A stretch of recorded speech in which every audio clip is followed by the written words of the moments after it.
hi, we're the Quirky Quilters, and we're here to entertain you. And I'm just here to smile and nod. Yes, we are. That's what he does. So today we're going to talk about a very interesting topic, I think, is how COVID changed the sewing quilting industry. So you were already a store owner and running your store here. Yeah. Right? So we're here visiting Angela in Raleigh, North Carolina.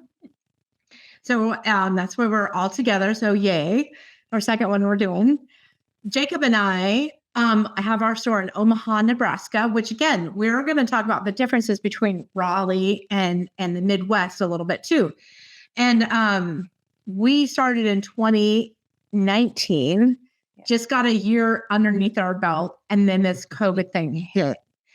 And the unknown. We were so scared, first and foremost, from the very beginning. Like, we're shutting down. And my world changed in so many ways, not just the business, but my husband always snuck out of the house early. He always would work and then would come home, and I did the grocery shopping and I did all this stuff. Right now, I was still doing that when we first had the store. I do the grocery shopping and everything. Well, then COVID happened. He's staying home. We're like, well, you can do that. And then he started cooking dinner. So, wow. Yeah. So, and it has stayed that way. Matt actually cooks too. Right. So that was weird out of, 30 some years of marriage. Now all of a sudden, wow, I'm sneaking out of the house because we're still going to the store, even to service people online and sell machines and to get fabric out to people so they can make masks. Right. Mm-hmm. Dealing in the parking lot. Yeah. We were joking that we were elastic dealers. Yeah. It was crazy. I wasn't allowed to go to the store. So right. That's the difference. States, it depended on what state you were in, what the rules were. And North Carolina was completely shut down. And only people who were in certain jobs and had letters with them could be out running about, unless you were going to a doctor's office, the grocery store. Like Target was closed here. So you could only go to a grocery store or a drugstore. Don't get me wrong. Traffic was awesome during COVID. Yeah. But like Cathy, like my husband always went to work. Yes. And with his job, he has to go into the office. Right. Same. And then all of a sudden he's working from home. And I'm like, this is too much togetherness in some ways and really awesome in others. Right. We're both introverts, so we were fine. You didn't need to check on us. We really were fine. But it was weird to have him here. And now I miss having him around. I noticed he's back in the office. Yeah, I'm kind of glad it's gone. Sorry, I shouldn't think that too. Hopefully Doug's not watching him. I love him dearly, don't get me wrong. There's days I'd like him to travel again. Right. Yeah. There was when the first travel day came out afterwards, it was like, oh my gosh, we're having cereal for breakfast, ladies. Well, the funny thing was the first time that either one of us traveled after COVID, it was me going to APQS. Oh, wow. It wasn't him. He didn't travel for almost a year, and I was traveling that fall. But the thing that I think I want to talk about and like kind of tend to focus on a little bit more because we get the personal fun that make fun of our spouses. Anna was doing awesome. She was, that's when also for us, it was very scary because they were pregnant with Nathan at the time, and Nathan was diagnosed with some serious hydrocephalus, AVID. They didn't think he would. I mean, you guys had a grim diagnosis. Yeah. It was a very tumultuous on so many levels, the business. But then 2 days later, everybody's asking for masks and asking for fabric. And then people are baking and people are gardening and people are doing all of this. Like, we had a wake-up call on so many levels on what's important in this world, not necessarily, I mean, it was just the back to basics almost, don't you think? Yeah. Well, yeah, because everybody was at home and we were all trying to do what we could to keep ourselves entertained. Right. Sanity. Right. To keep our sanity, right. To keep our, I mean, because you couldn't go anywhere. So there's only so much Netflix you can watch. But I feel just the necessity of sewing is still very relevant. For sure. Yeah. I mean, I didn't stop working. I noticed we weren't allowed to go to the store, but most of what I do is online teaching. So I was able to continue online teaching from the house. So I kept my normal workload. I noticed the whole time. The difference was my store wasn't open. So, quilting changed for us a lot. You guys more so than us. I'll just give you all honesty. I think in Omaha, it lasted about the hardcore shutdown was about a weekend. It was 2 weeks. I think it was like 2 weeks. And Ada's is saying hello. I know we're at Angela's house and she has a beautiful dog named Ada. And so she's saying hello She's to you. protecting us. Yes, she's making sure it's all good. So I noticed what's happened is that Instacart probably showed up. Oh, our friend is here. Awesome. But the back to COVID. They started Instacart. That was a good thing. Online shopping, yay! Which is awesome for Anna. I feel like that was a good thing that happened. Like the online education was wonderful. People connecting. So grandparents now that we do more FaceTime with our grandkids, as older generation, we're forced down a path. Yeah. To embrace new technologies. Yeah. I feel like that was good.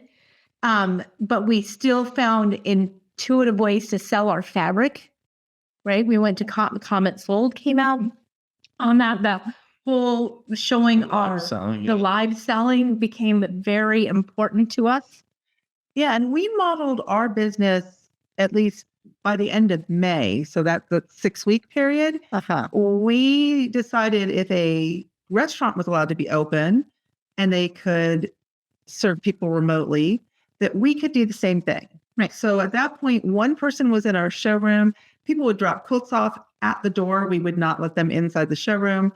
And then we would wave at them and give them love through the door, and they'd go on their merry way and we'd grab the quilt. So we were doing everything online before they got there. So we knew that they were coming. And then everything was in plastic bags when we got it. We wiped the plastic bags off with Clorox. I mean, luckily no one's quilt got hurt was what some of the stuff because we were open the bags up and let them sit. Right. So we kind of modeled things around what the restaurant community was allowed to do in North Carolina, thinking, well, if I get in trouble, I can say, well, you're letting restaurants do it. Right. You haven't given me any guidance on what I should do as a small business owner. So we were open with somebody inside the showroom after 6 weeks. We were only closed for 6 weeks. So like Omaha, could you sell, restaurants could start selling open drink alcohol drinks going out. Yeah. You could actually have them in a little like slippery baggy thing with a straw and drive down the road. It was great. Margaritas in a bag. Yeah, sorry. Yeah, you're saying model. I was just, saying. Yes, you could. I kind of miss this now. But I feel so another positive is we got to expand our quilting community, just like we're doing right now with you guys. Oh. So we're expanding our quilting community across the nation, right? Across the world, across whatever, this whole beautiful globe became very small all of a sudden, right? Yeah, well, it did. And all of a sudden, Quilters became pretty essential, too, because we were able to make masks. We know how to sew and use sewing machines.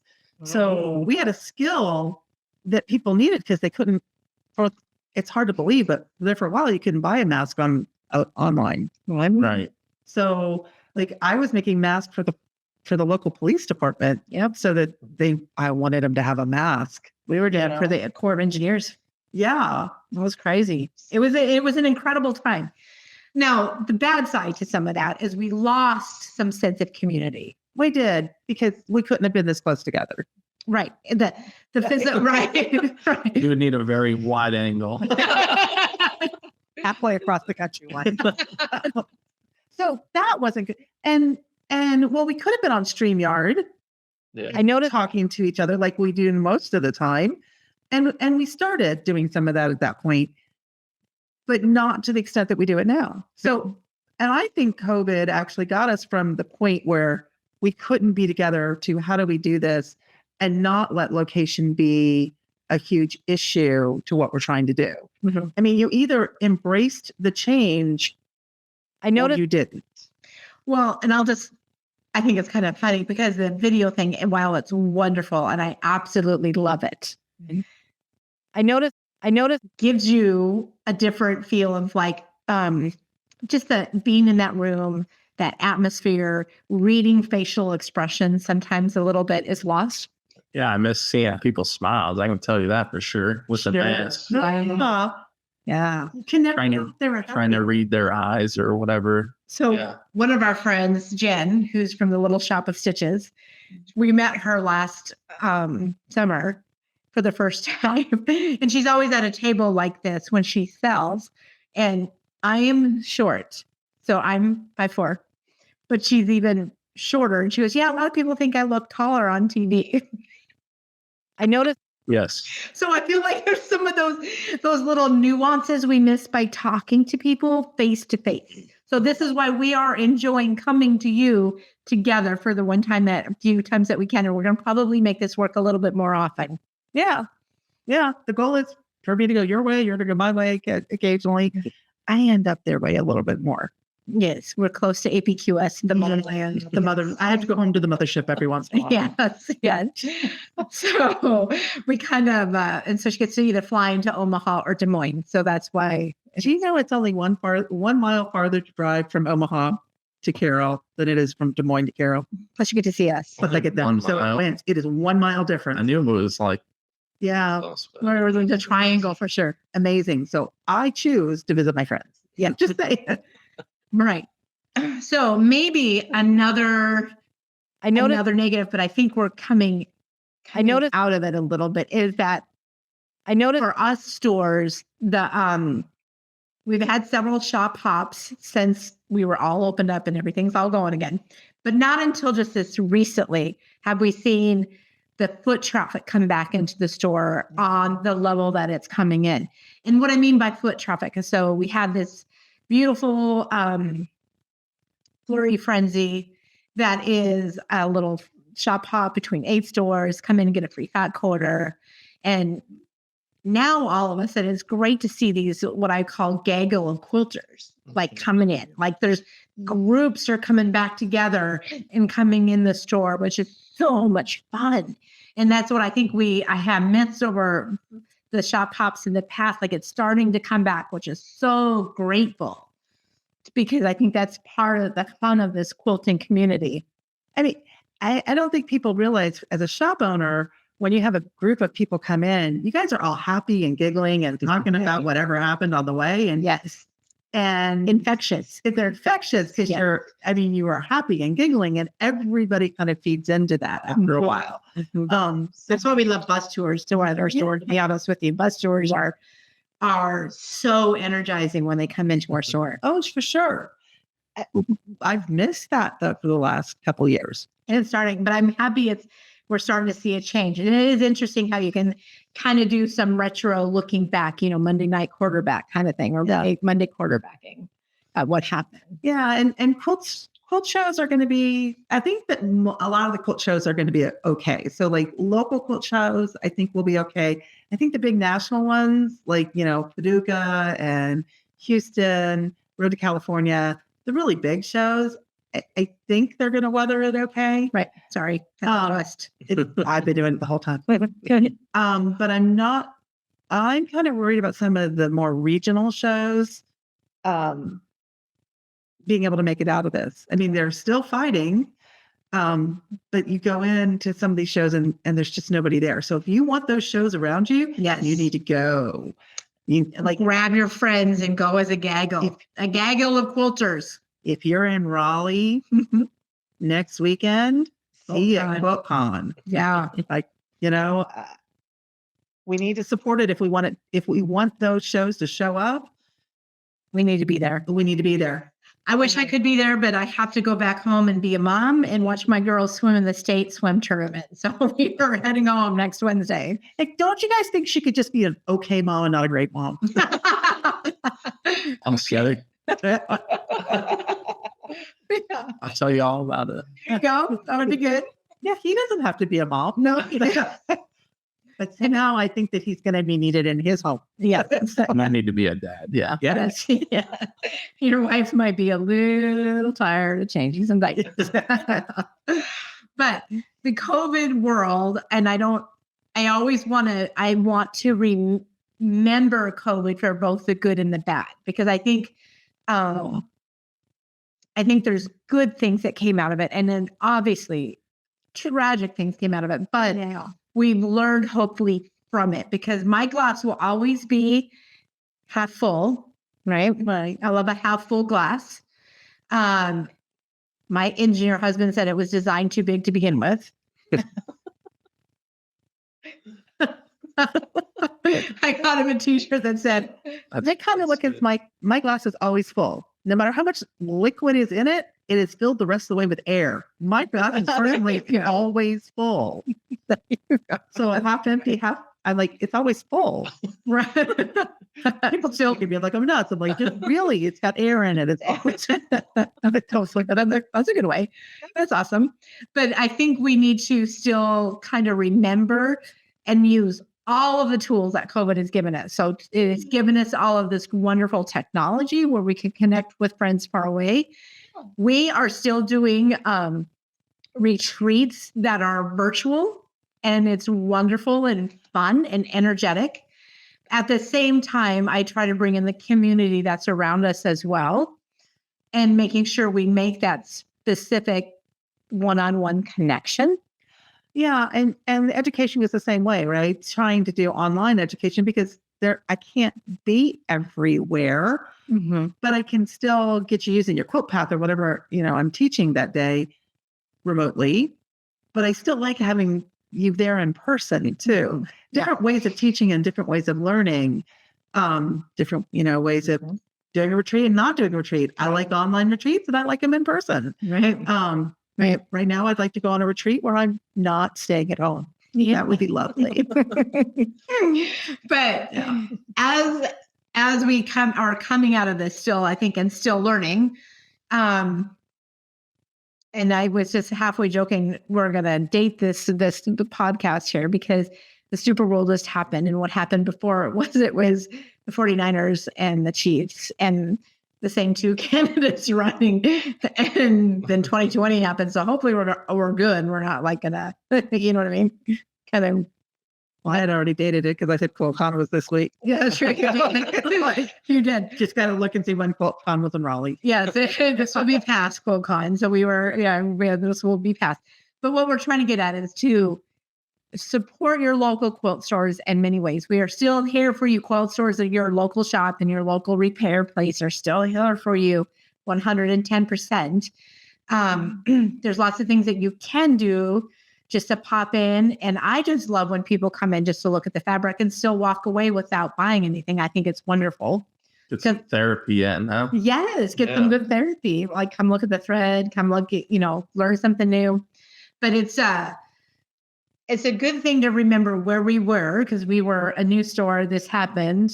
And I think we have thrived a little bit, being a little bit flexible with what happened. But I want those lessons that we learned to always stay with us. And I hope that they with you, with Quilters, will do the same. Yeah. You actually weathered COVID very well. Right. And I had a phenomenal year, as weird as that sounds, with everything being as weird as it was with COVID. It was a really good year for me. So, there are people that didn't really have issues during COVID. But you had to be willing to change and adapt. Oh yeah, Because if you were gonna stick in I'm not doing anything digitally, but like everybody else, you're probably not gonna make it. And that goes across the industry, everybody. Yeah. But that wouldn't matter. That's where Zoom exploded through all industries. What would we do without Zoom? Right. What would we do without StreamYard? We wouldn't see you. Yes. Right? So no matter what happens in life, if you're willing to come up with a way to get around it, and make it better, it's going to be better. Right. So, and that's what I think the shops that thrived and made it through that period are shops that are able to be agile in what they're doing and change what they're doing quickly, right? They're not just like, no, I've always done this way, so I'm always going to do it this way, right? Oh, there's no more of that in this world. Willing to learn new things. Right. And restaurants did the same thing. It was wonderful watching the shift in the restaurants and how they went to take out all of those beautiful remote. things. Yeah. Put it in your trunk, wave at you. And now we have Crazy to see the restaurants that already had like drive-through windows on how like busy they got because they had that capability already. Like drive-through is normally busy, but well, that's the reason now we probably had Grubhub and some of those. that mobile ordering, they bring Right. through cars still. They're still doing that. Mm-hmm. Yeah. They're doing that with groceries. I love it. My wife loves it. So Happened during this. I wish I had that one this morning. Just saying. That's why the dog barked earlier. So yeah, it is what it is. And we're many years out of COVID at this point, and I still have groceries delivered occasionally. Yeah. I mean, does it cost a little more? Yeah. Mm-hmm. But I didn't have to go to the grocery store. And you didn't have to drive at the gas. Right. And well, it's not just that. We were busy today, Right. filming, doing things. life gets in the way.